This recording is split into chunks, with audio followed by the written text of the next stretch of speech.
I thank you, Mr. Speaker, for the opportunity.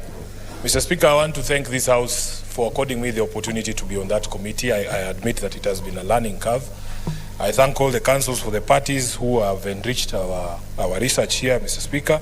The people of Meru for being patient with us. Mr. Speaker, I have lost a lot of friends, I can confess, because for the past few days I have refused to answer my phone from the phone calls that have been coming from Meru. But people must understand that when we take up this responsibility, it's a solemn duty to this House, Mr. Speaker. I want to just share out of the experiences 3 things, Mr. Speaker. First of all, as a committee, we feel that when this House decides to go by way of committee, it has to be clear the level and extent of the involvement of our colleagues who are not members of that committee.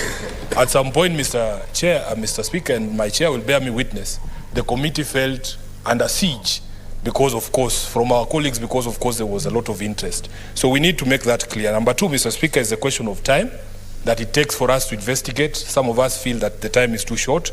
And also the provisions of Standing Order number 80 on the, once the report is tabled, I believe because of the interest, members should be allowed to debate. Finally, Mr. Speaker, my advice is that the Council of Governors must look into training of newly elected governors on various issues of capacity. I believe they need to be trained even on very basic provisions of a constitution, basic provisions of a law.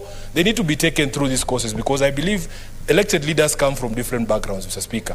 And some of the problems we see people getting themselves into is because of a misapprehension, misunderstanding, or just basic ignorance of the law, Mr. Speaker, and many of these things can be avoided. Finally, I hope we've demonstrated, Mr. Speaker, that in these matters, gender is not an issue. That in fact, men can defend women, women can defend men, and vice versa. I thank you, Mr. Speaker, and I want to leave it there, advise the County Assembly